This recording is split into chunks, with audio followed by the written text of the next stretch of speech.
The Forest Moon. Selvaros 9 was full of danger. Every day, loud roars echoed from the thick green jungle. Strange shadows moved in the trees. Sharp leaves cut through skin like knives. The ground was wet and sticky. Most humans stayed inside the outpost's safety walls. Only a few brave ones went out. Jacob Rayner was one of them. He was not a soldier. He was an engineer. His job was to keep the water pumps running. Without water, the mining team would die in a few days. That morning, one of the pumps near the jungle border stopped working, so Jacob had to fix it. He walked alone through the muddy trail, carrying a toolbox on his back and a scanner in his hand. His boots made soft, squishing sounds in the wet ground. The sun above the trees was red and weak, shining through thick, blue leaves. As Jacob reached the pump station, he sighed. The metal machine was half covered in moss and vines. A warning light blinked slowly. "Just great," he muttered, pulling out a tool. He started fixing the wires and filters. After 30 minutes, the machine hummed again. But something made him stop. There was a noise, a soft whimper. Jacob froze. It was not a machine sound. It was not wind. It was something alive. He looked around. Behind a thick bush, he saw movement. At first, he thought it was just a monkey-like creature, but then he saw the eyes, big, golden, and full of hunger. A small creature stepped out. It had soft fur with purple spots, a long tail, and 4 legs like a cat. But its face looked sharper, alien. Its bones showed under the skin. It looked weak, tired, and scared. Jacob slowly reached into his pocket and took out a protein bar. "Here," he whispered. "You hungry?" The alien cub sniffed the air, then it stepped closer. Very slowly, Jacob didn't move. He gently placed the food on a flat rock and stepped back. The cub looked at him, then jumped forward and gobbled the food in seconds. It made strange purring sounds like a small engine. For a few seconds, it looked happy. Then, just as quickly, it turned and ran back into the trees. Jacob stood still, heart pounding. Well, that was something. He packed his tools, checked the pump one last time, and walked back to the outpost. But just 5 minutes later, the jungle behind him went. Silent, too silent. No birds, no wind, no animal cries, just stillness. Then the ground trembled. Jacob turned slowly. At the edge of the jungle, something massive stepped out. It was the mother. She was huge, at least 3 meters tall at the shoulder. Her fur was glowing, faintly in shades of gold and red. Her long tail flicked slowly, muscles rippled under her skin like thick cables. Her eyes locked on Jacob's, and she growled. Jacob's mind screamed, "Run!" but his legs would not move. The cub walked out beside her and made a soft sound. It looked at Jacob, then at its mother, then back again. The tigress-like creature lowered her head and sniffed the air. Jacob raised his hands. "I didn't hurt your cub," he said softly. "I just gave it food." The tigress took a step forward. Jacob thought his heart would stop.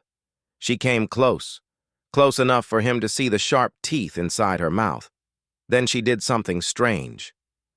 She turned her head slightly, gave a low rumble, and backed away into the jungle. Jacob blinked. She was gone. He dropped to his knees, breathing hard. He stayed there for a few minutes, making sure nothing else followed. Then he got up, shook the mud off his legs, and ran back to the outpost. Back at the outpost, no one believed him at first. "You fed a what?" One man laughed. "An alien kitten?" "With glowing fur and eyes," Jacob replied seriously. "Did it thank you?" Another joked. Jacob didn't laugh. "Its mother came after me." That made the room go silent. "Did it attack you?" the outpost captain asked. "No," Jacob said. She looked at me, then walked away. Captain Mirren narrowed her eyes. That's not normal. I know. Later that night, Jacob sat near the fence and looked out into the jungle. The sky was full of stars, but the jungle below was dark. The alien cub was out there somewhere, and so was its mother. He remembered those eyes, ancient, smart, and full of power. He didn't know why she spared him, maybe because of the food, maybe because the cub trusted him. But he felt something important had started, something big. Jacob Rayner couldn't sleep that night. He kept thinking about the giant alien tigress, her glowing eyes, her strong body, the low growl that shook his bones. It all replayed in his mind again and again, but what stayed in his heart was not fear. It was the moment when she looked at him and walked away. She had spared him. That wasn't normal behavior for a wild predator. Not on Selvaros 9. The next morning, Jacob woke early. He stood near the outpost's fence, staring into the jungle. The trees were tall and thick, moving gently with the wind. But he felt something watching him, something deep inside the forest. He didn't speak. He just waited. Hours passed. At noon, Jacob returned to work. He checked systems, fixed a power cell, and cleaned water filters. But his thoughts were somewhere else. Later that day, he found something strange, near the jungle path. Right where he first met the cub, there was a pile of fresh meat, not human food, jungle meat, skinned clean and left carefully on a flat stone. Beside it, there were two round, glowing crystals, beautiful and rare. Jacob looked around. No footsteps, no signs of humans. He smiled. She left this, he whispered. A gift. The tigress had returned. She brought food and treasure. Jacob carefully picked up the meat and the crystals. He brought them back to the outpost and showed them to Captain Mirren.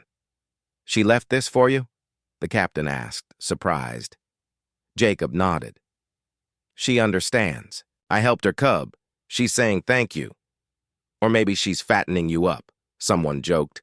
But Jacob didn't laugh.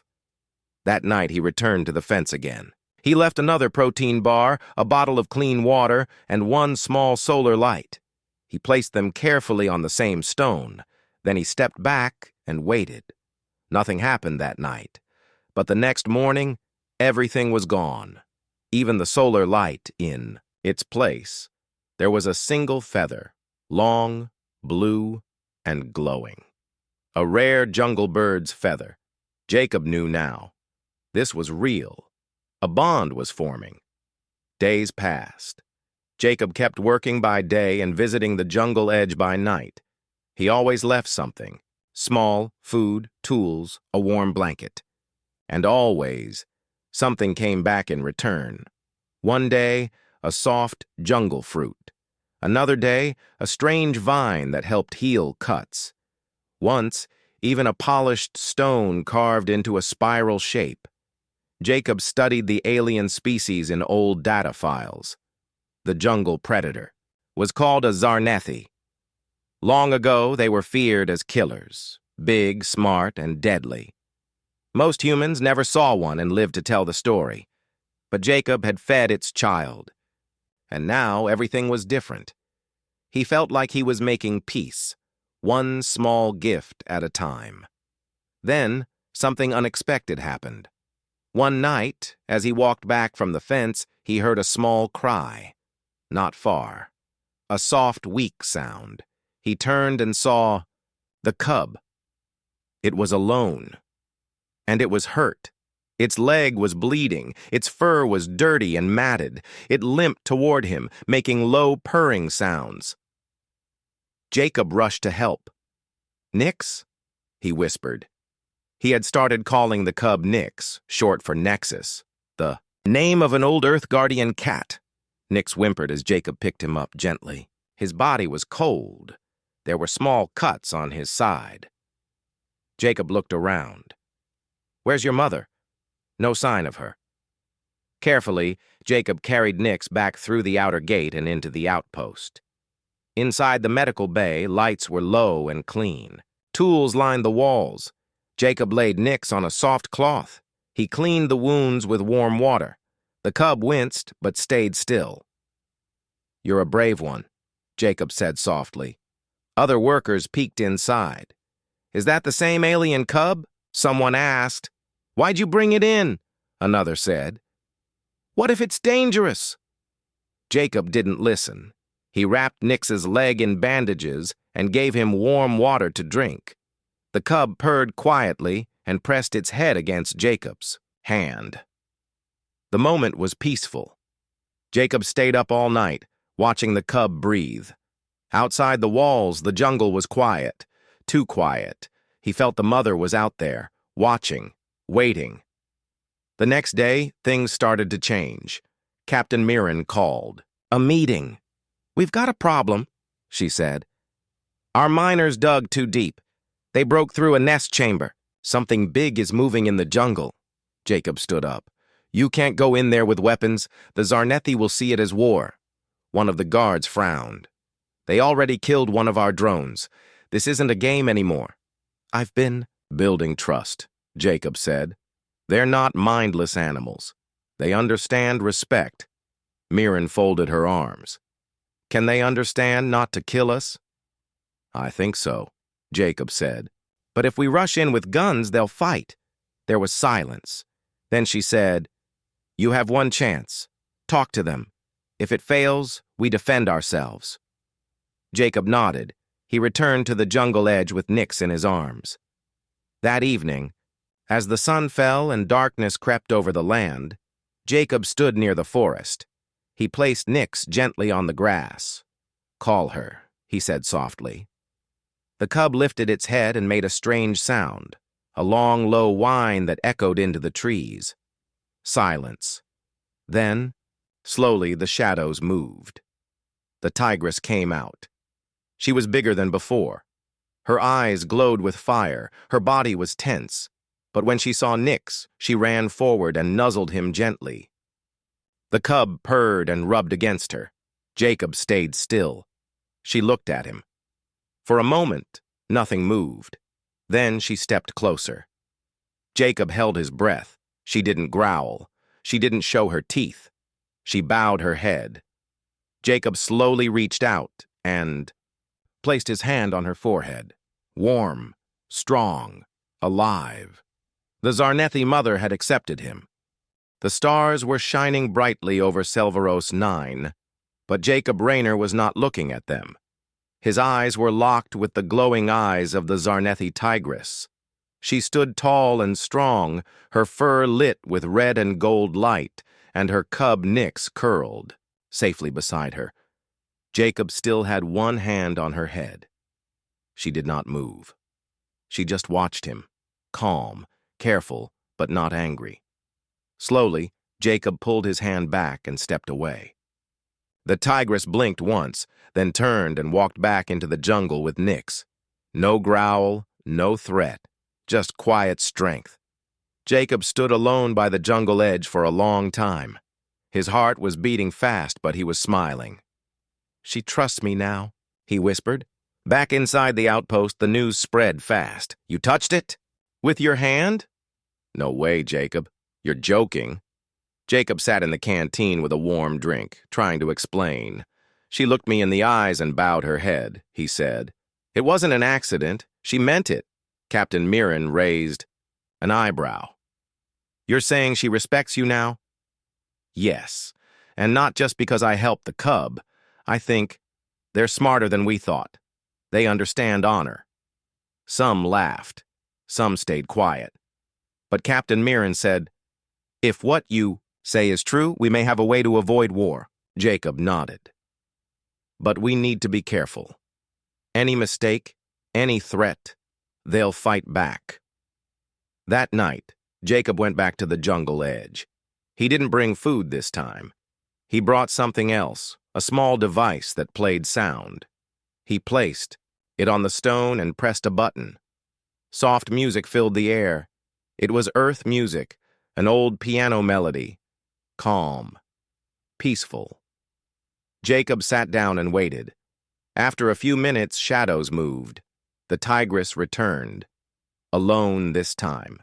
She sat down across from Jacob, her big tail curling beside her. She listened.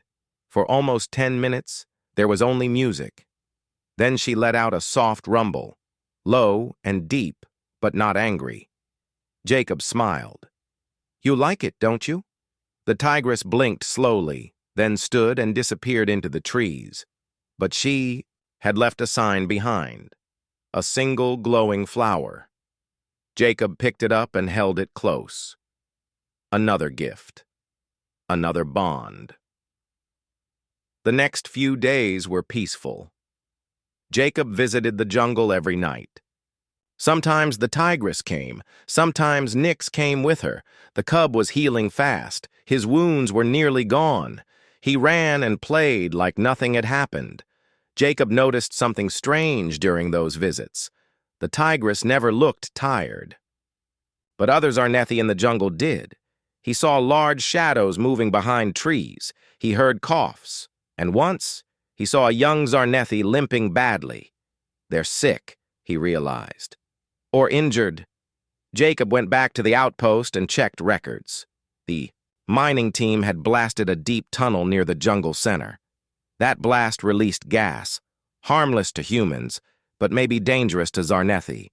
"They're getting hurt because of us," Jacob said. "He brought this to Captain Mirren. If we fix the damage, they may fully accept us," he said. Mirren nodded. "Then fix it." Jacob took a medical kit, a translator device, and a helper drone. He walked into the jungle with slow steps. He didn't have permission to bring weapons, and he didn't want any. After walking for an hour, he reached the spot where the mining blast had happened. Trees were scorched. The ground was black. The air smelled strange. Then he heard a growl. He turned. A group of Zarnethi stood nearby. 5 of them. One was very large with silver stripes. Another had a hurt leg. Jacob held up his hands. "I came to help," he said calmly. The tigress stepped forward from the shadows. Nyx ran to Jacob's side, purring loudly. The big silver-striped Zarnethi looked surprised. Jacob pointed at the injured leg of one of the others. Then he opened his kit. He cleaned the wound, wrapped it in cloth, sprayed a cooling mist. The injured. One purred softly and touched Jacob's arm with its nose. That was the moment everything changed. The silver-striped Zarnethi growled a deep sound. Jacob's translator picked it up. "You are not like the others." Jacob blinked. "You can speak?" The voice came again. "Only a few words. Long ago we listened. We remember the old peace." Jacob was shocked. "Old peace?" he asked. "What peace?" The Zarnethi stepped aside and motioned with its head. Jacob followed. They led him to a stone wall hidden deep in the jungle. On the wall were carvings, very old ones. Simple pictures showed humans standing beside Zarnethi. Not fighting. Working together. Sharing tools. Sharing homes. Jacob stared at the wall for a long time. "It's true," he whispered. "We were allies. Long ago." He turned to the tigress. "Why did it end?" he asked. "Your kind forgot," the translator said. "You stopped returning. New humans came. They brought machines. They dug too deep." Jacob nodded slowly. "But we can fix it," he said. "I can help." Jacob returned to the outpost and showed the photos of the stone carvings to Captain Mirren. "This is proof," he said. "We had peace once. We can have it again." Mirren looked at the pictures, then at Jacob. "What do they want now?" Jacob answered. "Respect. A promise that we won't destroy their land, and a small gift of medicine. That's all." Mirren nodded. "You'll deliver it?" "Yes," Jacob said. That night, Jacob walked back to the jungle with a pack of medical supplies, energy food, and a new water purifier. The tigress met him halfway. She sat down. Nyx curled up beside her. Jacob placed the supplies on the ground and bowed his head. "This is for you," he said. "A gift of peace." The tigress didn't speak, but she stepped forward and rubbed her head gently against Jacob's chest. Then she let out a low, strong growl. From behind the trees, dozens of Zarnethi stepped out. Big ones, old ones, young ones. They sat silently and watched as Jacob stood among them. For the first time in many years, a human was welcome inside their sacred ground. The jungle on Selvaros 9 was alive with tension. Jacob Rayner stood at the edge of the clearing, surrounded by dozens of Zarnethi, big, powerful, and watchful. Their glowing eyes stared at him, measuring every movement. But none made a sudden move. None growled. The tigress mother, tall and fierce, stood at the front. Her gaze was fixed on Jacob. Behind him, the human outpost lay quiet. The miners had stopped their work. The soldiers were tense, ready for anything. Jacob knew this moment was critical. It could be the last chance for peace. 2 days ago, the mining team had found more precious ore deep beneath the jungle. They wanted to dig faster and wider, but Jacob and Captain Mirren had stopped the machines. They had promised the Zarnethi their jungle would be safe. Now the Council of Miners was angry. They wanted to push forward. They said the Zarnethi were just dangerous animals. They said humans must control the jungle, no matter the cost. Jacob didn't believe that. He believed the tigress mother. Jacob took a deep breath. "I come here as a friend," he said loudly. His voice echoed in the clearing. "You and your people have lived here for a long time. We want to live with you, not against you." The tigress's eyes narrowed. Her deep growl rumbled through the air. Then she spoke. Not with words, but with feelings. Jacob felt her anger and her pain. She showed him memories, images in his mind, of humans cutting trees, of young cubs hiding from machines, of sacred places destroyed. Jacob's heart ached. "I am sorry," he whispered. "I will do everything I can to stop the destruction." The tigress stepped forward and lowered her head. Jacob bowed his own head. Suddenly, a loud explosion shook the ground. From the edge of the jungle, miners had fired a warning shot. Captain Mirren shouted through the comms, "Stand down! Stand down!" But the damage was done. The Zarnethi growled and bared their teeth. Jacob held up his hands. "Wait! Don't fight!" The tigress roared loudly, calling her warriors back. The miners hesitated, then stopped. Jacob walked toward the miners, his heart pounding. "We must stop this now," he said. "If we fight, we all lose." Some miners scoffed. One shouted, "They're just animals. We should burn them out." Jacob shook his head. "No, they are alive. They are proud, and they want peace." He looked into the eyes of the miners, then at the Zarnethi. "This is your chance, to choose war or peace." The miners looked at each other uncertain. Back at the outpost, Captain Mirren made a decision. She ordered all weapons to be put away. She told the miners to stop digging. Then she sent a message to the Galactic Council, asking for help to keep the peace. Jacob was relieved. He returned to the jungle clearing. The tigress was waiting. She stepped close and touched her nose to Jacob's hand. It was a gesture of trust. Jacob smiled. But peace was fragile. Later that day, a group of young miners sneaked into the jungle. They wanted to take some ore before anyone stopped them. They set a small explosion near the Zarnethi's hunting grounds. The ground shook.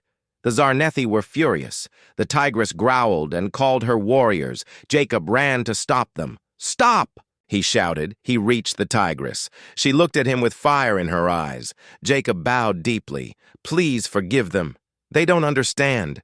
The tigress stared for a long moment. Then she stepped back. The warriors lowered their weapons. Jacob knew this was only the beginning. There would be more fights, more misunderstandings. But now there was hope. Hope that humans and Zarnethi could live side by side. That night, Jacob sat outside the outpost. Nix, the cub, curled in his lap. The stars shone above. Jacob looked at the jungle and whispered, "We'll make it right." The sun rose slowly over Selvaros 9. A soft, golden light touched the treetops, and the jungle woke up with quiet sounds. Birds chirping, leaves rustling, small creatures moving through the underbrush. But in the space between the jungle and the human outpost, the air was tense. Jacob Rayner stood in the middle of that space, waiting. Behind him stood Captain Mirren and a group of peaceful miners. In front of him, in the tall grass, stood the tigress mother and nearly 30 Zarnethi. Some were young, some were old. All were silent and alert. Today was the day both sides would make a choice. Would they fight, or would they find peace? Jacob took a deep breath. His hands held a small box. Inside were the items he had prepared: a carved tool, a bottle of clean healing spray, and a data crystal with music, pictures, and records of Earth's peaceful cultures. These were not weapons. These were gifts. Jacob walked forward slowly. No one followed him, not even Captain Mirren. This was something he had to do alone. The tigress watched him carefully. Nix, the cub, stood beside her, his tail flicking softly. He looked at Jacob and made a quiet purring sound. Jacob smiled and nodded. He stopped a few meters from the tigress. Then slowly he knelt and placed the box on the grass between them. "I bring these for you," he said softly. "Not because we're enemies, but because we're friends." He opened the box and showed the items one by one. "This tool is from our engineers," he said, holding the carved wrench. "It helps build, not destroy. This spray heals wounds. You helped us survive this world. We want to help you survive too. And this crystal, it carries our art, our sounds, our dreams." He set the box down and stepped back. The tigress stepped forward. She sniffed the box, then looked at Jacob. Her golden eyes glowed softly in the morning light. Then, slowly, she sat down. It was a sign of calm, a sign of acceptance. Jacob's heart lifted. The Zarnethi behind her also sat down. One by one, their growls faded into stillness. Captain Mirren walked forward next. She carried a tablet. She showed the tigress a new mining map. The marked areas were far from Zarnethi lands. "We will stay away from your sacred places," Mirren said. "We will protect the jungle as we work. No more blasts. No more harm." Jacob translated as best as he could. The tigress blinked once. Then she did something no one expected. She let out a deep, long growl, but it wasn't angry. It was a call. From the jungle, more Zarnethi arrived, dozens more. Behind them came something else, huge stone tablets, carried carefully on strong backs. Each stone had old carvings, images of humans and Zarnethi standing side by side, working together, fighting monsters, sharing tools. Jacob gasped. "These are history. From the past." One old Zarnethi with silver fur stepped forward. He spoke in a low voice. Jacob used his translator to listen. "Long ago we had peace. Then humans left. We waited. We watched. Now, you have returned. Not to take, but to give." The tigress growled in agreement. She stepped forward again and pressed her head gently against Jacob's chest. Everyone watching held their breath. Even Captain Mirren was stunned. "She's blessing you," she whispered. Jacob smiled. "It means I am one of them now." The peace pact was made that same day. The humans agreed to limit their mining to certain zones. The Zarnethi agreed to protect the workers from jungle beasts and storms. In return, both sides would trade knowledge, medicine, and help each other when needed. They called it the Pact of Selvaros, signed not with ink, but with trust. The days that followed were filled with wonder. The Zarnethi showed humans how to grow jungle fruits that healed sickness. They shared secret paths through the forest. They even helped rebuild a small part of the outpost that was damaged in a storm. In return, the humans taught them how to use solar power, clean water filters, and soft medical sprays. Some even learned to enjoy earth music. Jacob taught the cub Nix how to play with a ball made of rubber. Nix chased it happily through the grass, leaping and purring. The tigress mother sometimes watched with a strange look in her eyes. Pride and peace. One evening, as the sun set in glowing red colors, Jacob sat by a small fire with the tigress beside him. He held a journal in his hand.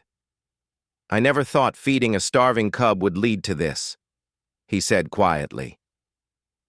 The tigress let out a soft rumble. Nix curled up beside him, resting his head on Jacob's knee. Jacob smiled.